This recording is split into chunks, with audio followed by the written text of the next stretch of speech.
झारखंड के रांची के अभिषेक की उड़ीसा के भुवनेश्वर में हुई मृत्यु।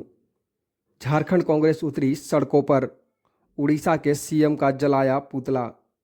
परिजनों ने हत्या का लगाया आरोप। सीबीआई जांच की मांग।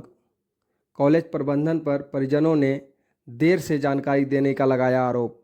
देखिए इस खबर में कि झारखंड से पढ़ाई करने उड़ीसा के भुवनेश्वर गया अभिषेक की केवल 2 दिनों के अंदर कॉलेज प्रशासन के द्वारा उसकी मौत की सूचना फ़ोन के द्वारा परिजनों को दी जाती है।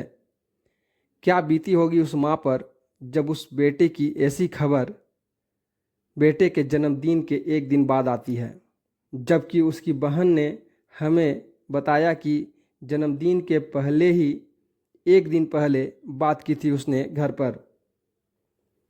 ऐसे में पूरी खबर देखने के लिए बने रहिए हमारे साथ और आगे देखिए पुतला दहन के बाद इस घटना को लेकर झारखंड कांग्रेस के नेताओं और अभिषेक के परिजनों ने क्या कहा। एक ऐसा दलित परिवार का बेटा जिसके पिता जिसका परिवार अपने बेटे को पढ़ाने के लिए, इंजीनियरिंग पढ़ाने के लिए उड़ीसा के एक इंस्टीट्यूट में भेजा और 24 घंटे के अंदर उसकी मौत हो गई। ये सारा जो कहानी किया जा रहा है वो कि आत्महत्या कर लिया। सवाल ये है कि जो बेटा यहाँ से रांची से जा करके यहाँ रविदास मोहल्ले का बेटा वहाँ पढ़ने गया था, वो क्यों होगा?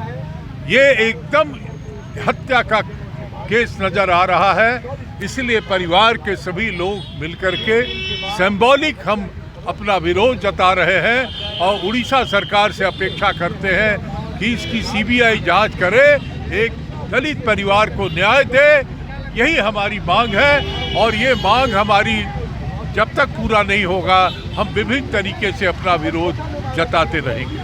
देखिए, जिस हालात में रांची के लाल अभिषेक की संदिग्ध मौत हुई है, हम केंद्र की सरकार से, उड़ीसा की सरकार से ये मांग कर रहे हैं कि उसकी जांच होनी चाहिए और उसको न्याय मिलना चाहिए। हम सीबीआई जांच की मांग करते हैं। हमारे रांची के जो सांसद हैं, जो केंद्र में मंत्री भी हैं, उनको भी ये जिम्मेदारी उठानी चाहिए और वहाँ की सरकार, क्या यहाँ के विद्यार्थी पढ़ने के लिए जाएंगे तो उनकी 2 दिन में ही मौत हो जाएगी और उसमें सारे लोग मिल गए हैं लिपापोती करने के लिए। तो ऐसे स्थिति में हम चुप बैठने वाले नहीं हैं, हम आवाज़ बुलंद करेंगे। हम रांची के छात्र अभिषेक के साथ हैं, उनके परिजन के साथ हैं, वो सारे लोग आए हुए हैं। हम लोग डिमांड कर रहे हैं कि उसकी जांच होनी चाहिए और दोषियों पर कार्रवाई होनी चाहिए। क्या कहेंगे, आज पुतला दहन किया उड़ीसा सरकार का, आपने क्यों? 3 बहनों की जिम्मेदारियों का एहसास करते हुए इस बात को लेकर घर से निकला था कि मैं कुछ बन के वापस लौटूंगा और 24 घंटे के अंदर में जिसकी निर्मम हत्या होती हो, आप कल्पना कीजिए कि उस परिजनों का क्या हाल होगा। हम उड़ीसा सरकार से, हम केंद्र की सरकार से यह मांग करते हैं कि कम से कम इनके परिजनों को, रांची वासियों को, राज्यवासियों को ये जानने का अधिकार है कि उसकी मौत कैसे हुई। ये जानने का अधिकार नहीं क्या, या कोई गुनाह कर रहे हैं हम यही मांग कर रहे हैं कि जिस बच्चे ने अपनी बात शिकायत मोबाइल के माध्यम से लोकल पुलिस को किया, एफआईआर तक नहीं लॉन्च की जा रही है, न कोई कमेटी गठित की जा रही है, न ये कहा जा रहा है कि बच्चे की मौत किस स्थिति में हुई। हम इस संदिग्ध मौत की जांच सीबीआई से कराने की मांग करते हैं। इनके परिजनों ने कहा है सीबीआई जांच के नीचे हमें कोई गंवारा नहीं है। हमने अपने लाल को खोया है, हमने अपनी ज़िंदगी की आशाओं और अपेक्षाओं को खोया है, हमने अपना सब कुछ खो दिया है। तो हम यूँ शांत नहीं बैठ सकते। राजधानी के बच्चों की इस तरह से अगर निर्मम हत्या होगी, मौत होगी, तो फिर हमें कुछ कठोर निर्णय करने पड़ेंगे कि आखिर होगा क्या। अगर यहाँ के बच्चे पढ़ने जाएंगे, यहाँ के बच्चे खेलने जाएंगे, यहाँ के बच्चे दूसरे कामों में जाएंगे, तो क्या उसके साथ इस तरह की नाइंसाफ़ी होगी? तो हम इसे बर्दाश्त नहीं करेंगे। हम रांची बंद जैसे कॉल करेंगे और हम जो है इस परिजनों को न्याय मिले, इसके लिए वो हर मुकाम तक जाएंगे जहाँ हमें जाना होगा। जी क्या कहेंगे, जिस तरह से मतलब आत्महत्या फिर हत्या जो सामने आ रही है, उसके परिजन जो है रवि के, वो मांग कर रहे हैं सीबीआई जांच की, क्या कहेंगे, आपको क्या लगता है? देखिए, निश्चित तौर पर जिनका घर का बच्चा चला गया उस पर कितनी विपत्ति आई होगी और उनको उस चीज़ को जानने के लिए कि किस कारण से हमारे बच्चे का हत्या हुआ है, वहाँ की सरकार, वहाँ की जो मैनेजमेंट है उस पर ध्यान ही नहीं दे रही है, एफआईआर तक नहीं हो रहा है। तो सवाल ये उठता है कि कहीं ना कहीं जिला प्रशासन और वहाँ के जो कॉलेज एडमिनिस्ट्रेशन है, इन सारे लोगों की मिली भगत से उस बच्चे की हत्या हुई, जैसा उनके घर वाले लोग अभी यहाँ पर बता रहे थे। तो उस हत्या हुई है तो उसकी जस्टिस तो होनी चाहिए। एक दलित बच्चा इस शहर से छोड़कर अपना भविष्य निर्माण करने के लिए, अपने परिवार को भरण पोषण के लिए उच्च शिक्षा को गया और उनकी हत्या हो गई। आज तक एफआईआर नहीं हो रहा, उनको न्याय नहीं मिल रहा है। तो आज ये पुतला दहन का कार्यक्रम था, कैंडल मार्च का कार्यक्रम था। आने वाले समय में पूरे राज्य में इस प्रकार का आंदोलन होगा और भारतीय जनता पार्टी की जो सरकार है वहाँ पे उससे जस्टिस की मांग करती है झारखंड की आवाम, झारखंड की जनता। एक दलित बच्चा का हत्या आपके क्षेत्र में हुआ है, आपके राज्य में हुआ है, उसको न्याय दीजिए, अन्यथा पूरे देश में आप देखेंगे कि ये धीरे धीरे बढ़ता चला जाएगा। आरजीएस कॉलेज के बाद फिर एक दूसरा जगह है कि वहाँ एक कॉलेज में, आरजीएस हॉस्पिटल के बाद एक कॉलेज में, जहाँ तक उनकी बहन से मैंने बात की, उन्होंने कहा कि रैगिंग का मामला है, रैगिंग के दौरान ही शायद उसकी हत्या होगी। रैगिंग हुआ और हत्या हुई तो हत्या ही कहलाएगा। पूरे देश में रैगिंग बंद है। और जिस कॉलेज की आप बात कर रहे हैं, जो उनके घर वाले बताएं, उस कॉलेज में अगर रैगिंग होता है तो पूरा एडमिनिस्ट्रेशन पर एफआईआर होना चाहिए कि सारे लोगों की साजिश के तहत उस बच्चे की हत्या हुई है। जो चीज़ बंद था उसको चालू कैसे किया गया। और अगर वहाँ के एडमिनिस्ट्रेशन, कॉलेज एडमिनिस्ट्रेशन, प्रबंधक जो इस चीज़ को छुपा रहे हैं, तो उन सारे के सारे लोग इस हत्या में दोषीदार हैं। तो अभी आपने सुना कांग्रेस के नेताओं की बात, वो हमेशा इनकी साथ की बात कर रहे हैं, लेकिन आइए उनकी परिजन, उनकी बहन है, उनसे बात करते हैं। क्या नाम है आपका? तान्या। कभी कॉल आया उनका कि हम परेशानी में हैं, कुछ इस तरह के कॉल वगैरह है? नहीं, 10 को उसको जब छोड़ के आए, हर्ष को, अभिषेक को, तो फिर 11 सुबह 11:30 में पापा को बताया, वो ठीक है। फिर वो लास्ट कॉल था बाबू के साथ। 11 रात को उसके साथ रैगिंग हुआ, उसे मारा गया बुरी तरह से, उसको मर्डर कर दिया गया। वो पुलिस को भी कंप्लेन किया कि प्लीज़ जल्दी आ जाइए, बट पुलिस भी इन्वॉल्व था ये सब चीज़ में। पुलिस ने भी नहीं बचा पाया मेरा भाई को, और उसके पास इतना कम टाइम था कि घर वाला को इन्वॉल्व नहीं कर पाया। वो उसको छोटा भी चोट लगता था पहले तो फट से बताता था वहीं पापा को, इस बार क्यों नहीं बता पाया। और कॉलेज, जब मेरा भाई का 11 का रात को मौत हुआ है, मारा गया है, मर्डर किया गया है, तो फिर 13 को कॉलेज वाला क्यों बताया गया हम लोग को, क्यों बताया कि आपका भाई गिर गया है।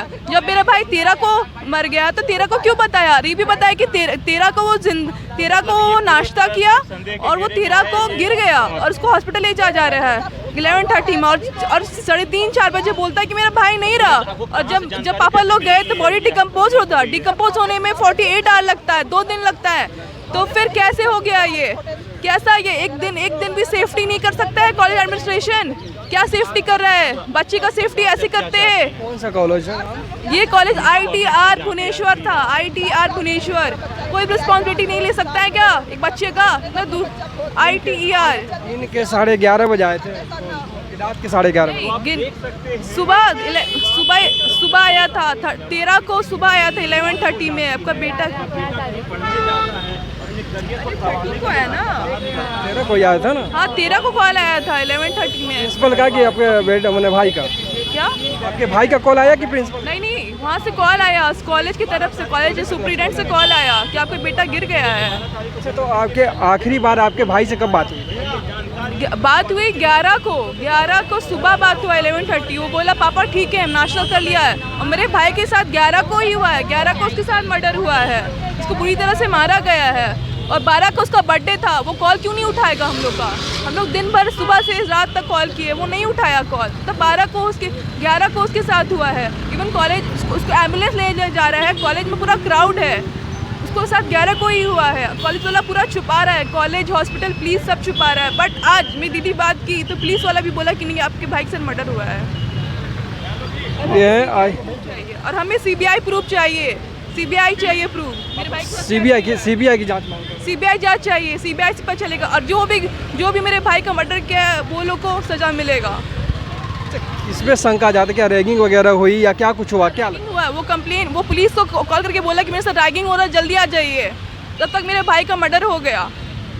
रैगिंग के दौरान इस तरह के काम हुए? हाँ, रैगिंग के दौरान ही हुआ है ये सब कुछ। सीबीआई जांच की आप लोगों की मांग है।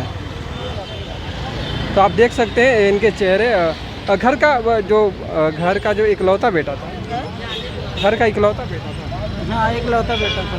3 बहन। मैं उसकी बड़ी मम्मी हूँ। कितने बहन हैं उनके? हाँ, कितने बहन थे? 3 बहन थी, इकलौता भाई था। आप उनके बड़ी दीदी? बड़ी मम्मी। बड़ी मम्मी है। क्या लगता है आपको वहाँ की सरकार कुछ छुपा रही है? मर्डर है, उसका आत्महत्या किया गया है। एक दिन के अंदर ये लोग साजिश करके मेरा बेटा को जो है उसको ये लोग को ऊपर से रेलिंग से घसीटते हुए लाके गिरा दिया नीचे। और हमको इंसाफ चाहिए, सीबीआई जांच चाहिए। सरकार जहां तक हम हो जाएंगे, लड़ेंगे इसके लिए। नहीं तो हम लोग को इंसाफ चाहिए, इंसाफ चाहिए। हाँ, इंसाफ चाहिए। सरकार कैसे भी हम लोग को इंसाफ दिलाए। हुआ था, कैसे मौत की सूचना मिली? चलिएगा। मेरा बेटा तो बहुत खुशी से अच्छा से पढ़ने के लिए गया, बोल कर गया कि मम्मी हम बहुत अच्छा से पढ़ेंगे और एक भी सेमेस्टर नहीं खराब करेंगे। क्या हुआ फिर? 11 तारीख को हम लोग को खबर, 10 तारीख को छोड़ के आए, 11 तारीख को खबर आया, नहीं 11 नहीं 13 तारीख को खबर आया कि आपका बेटा सीढ़ियों से गिर गया। तो क्या सीढ़ियों से गिरने से किसी बच्चे का मौत हो जाएगा? हम लोग क्या बोले, हमको समझ में हमको नहीं आ रहा मेरा बेटा के साथ क्या किया है, नहीं किया। एक दिन में मेरा बच्चा को क्यों मारा गया? आखिर मेरा बच्चा कंप्लेन क्यों किया? उसके साथ कुछ तो हुआ होगा, तभी तो पुलिस का मदद लेना चाहा। और इसमें पुलिस भी मिली हुई है, तब तो मेरा बच्चा का कोई हेल्प नहीं किया है। एक दिन में कैसे मेरा बच्चा को मार दिया जाएगा? हम तो विश्वास के साथ उसका कॉलेज में अपना बच्चा को जिंदा सौंप के आए थे, फिर वो कैसे हमको मरा हुआ हमको मेरा बच्चा हमको लौटाया, वो वापस कैसे किया? हमने तो अपना बच्चा खो दिया, लेकिन हमको इसका इंसाफ चाहिए मेरा बच्चा का। मंजू देवी।